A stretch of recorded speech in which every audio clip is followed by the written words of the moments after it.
Kepemimpinan pada perkebunan kelapa sawit, kemampuan memecahkan masalah dan mengambil keputusan, merupakan hal yang sangat penting untuk menavigasi tantangan yang kompleks dalam industri ini. Karena ketiga hal ini dapat membantu menjaga produktivitas, efisiensi, dan keberlanjutan perkebunan kelapa sawit. Berikut ini adalah penjelasan tentang leadership atau kepemimpinan, problem solving atau pemecah masalah, dan decision making atau pengambil keputusan. A. Definisi leadership. Leadership adalah kemampuan untuk memimpin, menginspirasi, dan memotivasi orang lain untuk mencapai tujuan bersama. Pemimpin bukan hanya posisi, tetapi juga perilaku yang dapat diterapkan oleh siapapun dalam berbagai konteks. Dalam lingkungan perkebunan kelapa sawit, kepemimpinan yang efektif sangatlah penting. Seorang pemimpin yang baik dapat mengarahkan tim dengan baik, memotivasi karyawan, dan menciptakan lingkungan kerja yang positif. Pemimpin yang baik juga dapat mengambil keputusan yang tepat dan mengatasi tantangan yang muncul dalam perkebunan kelapa sawit. Contoh kepemimpinan yang baik di perkebunan kelapa sawit adalah sebagai berikut. 1. Memiliki visi dan tujuan yang jelas. Seorang pemimpin yang baik di perkebunan kelapa sawit harus memiliki visi yang jelas tentang pengembangan perkebunan dan tujuan jangka panjang yang ingin dicapainya.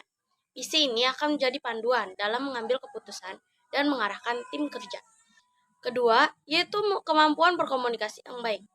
Seorang pemimpin yang efektif harus mampu berkomunikasi dengan baik dengan karyawan dan pihak terkait lainnya. Yang ketiga, memotivasi dan menginspirasi.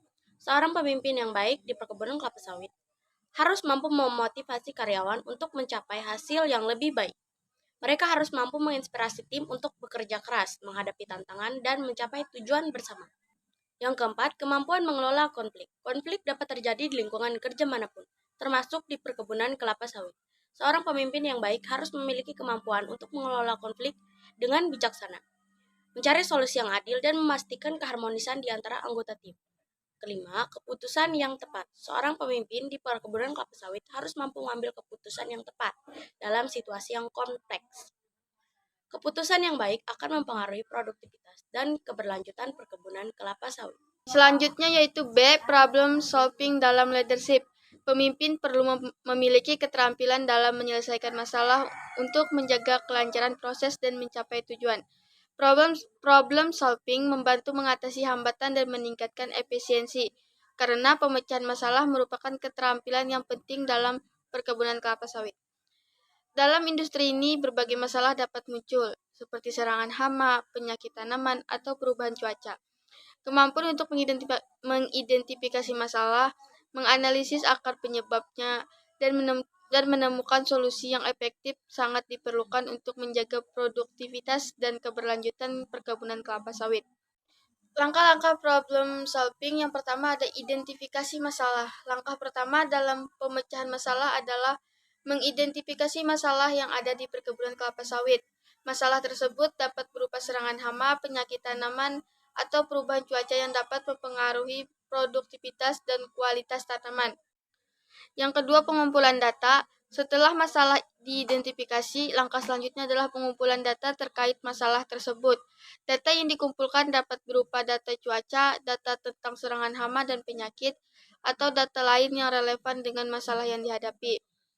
Yang ketiga, analisis masalah. Setelah data terkumpul, langkah berikutnya adalah menganalisis masalah secara mendalam. Analisis ini melibatkan mengidentifikasi akar penyebab masalah dan memahami dampak terhadap perkebunan kelapa sawit. Yang keempat adalah pengembangan solusi. Setelah masalah dianalisis, langkah selanjutnya adalah mengembangkan solusi yang efektif. Solusi dapat berupa penggunaan pestisida untuk mengatasi serangan hama, penggunaan varietas tanaman yang tahan terhadap penyakit, atau perubahan dalam praktik budidaya untuk mengatasi perubahan cuaca. Yang kelima, implementasi solusi. Setelah solusi dikembangkan, langkah berikutnya adalah mengimplementasikan solusi di perkebunan kelapa sawit. Hal ini melibatkan penerapan solusi secara sistematis dan memastikan bahwa solusi tersebut dapat diterapkan dengan baik. Yang keenam yaitu evaluasi dan pemantauan. Setelah solusi diimplementasikan, langkah terakhir adalah melakukan evaluasi dan pemantauan terhadap solusi yang telah diterapkan.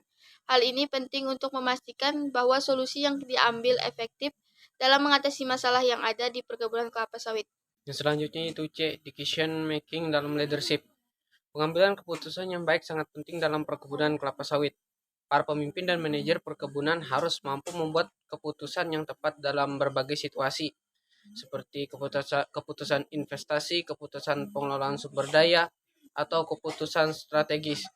Keputusan yang baik dapat mempengaruhi produktivitas, efisiensi, dan keberlanjutan perkebunan kelapa sawit. Dalam kesimpulannya, kepemimpinan yang efektif, kemampuan pemecahan masalah, dan pengambilan keputusan yang sangat baik sangat penting dalam perkebunan kelapa sawit. Ketiga hal ini membantu menjaga produktivitas efisien dan keberlanjutan perkebunan kelapa sawit. Ada 3 tahap decision making, yaitu 1. Pengumpulan informasi. Seperti pemimpin perlu mendapatkan data yang cukup sebelum membuat keputusan. Yang kedua yaitu analisis alternatif, seperti evaluasi berbagai opsi dengan mempertimbangkan konsekuensi dan manfaatnya. Yang ketiga yaitu pemilihan solusi, seperti memilih opsi terbaik berdasarkan analisis yang diteliti. Yang keempat yaitu implementasi, seperti menerapkan keputusan dengan hati-hati dan efisien.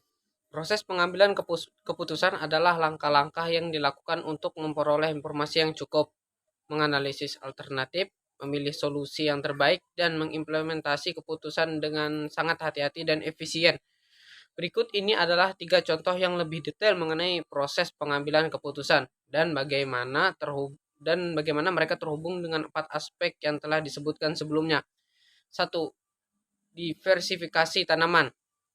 Dalam hal ini, pemimpin pertanian perlu melakukan pengumpulan informasi tentang berbagai jenis tanaman yang dapat ditanam untuk mengurangi risiko ekonomi dan lingkungan. Mereka kemudian akan menganalisis alternatif tersebut dengan mempertimbangkan konsekuensi dan manfaatnya. Setelah itu, mereka akan memilih solusi terbaik berdasarkan analisis yang diteliti. Implementasi dari keputusan ini melibatkan penanaman kembali berbagai jenis tanaman yang berbeda untuk mencapai diversifikasi yang diinginkan. Yang kedua yaitu investasi teknologi. Dalam hal ini, pemimpin pertanian perlu mengumpulkan informasi tentang teknologi pertanian yang inovatif yang dapat meningkatkan efisiensi produk. Mereka akan menganalisis alternatif investasi dalam teknologi tersebut dengan mempertimbangkan konsekuensi dan manfaatnya.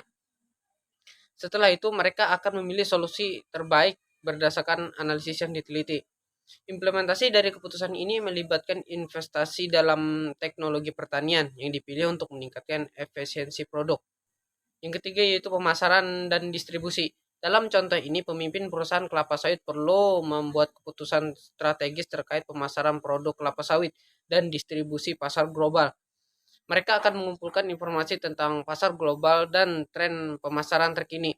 Kemudian, mereka akan menganalisis alternatif strategi pemasaran dan distribusi dengan mempertimbangkan konsekuensi dan manfaatnya. Setelah itu, mereka akan memilih solusi terbaik berdasarkan analisis yang diteliti. Implementasi dari keputusan ini melibatkan pelaksanaan strategi pemasaran dan distribusi yang dipilih untuk memasarkan produk kelapa sawit secara efisien di pasar global. Selain itu, ada juga faktor-faktor yang mempengaruhi dalam pengambilan keputusan, seperti 1. Risiko. Menilai risiko yang terkait dengan setiap keputusan. 2. Waktu. Keputusan perlu diambil dalam waktu yang tepat. 3. Informasi. Keputusan yang baik memerlukan akses informasi yang akurat. 4. Intuisi. Kadang-kadang intuisi dapat menjadi faktor penting dalam pengambilan keputusan.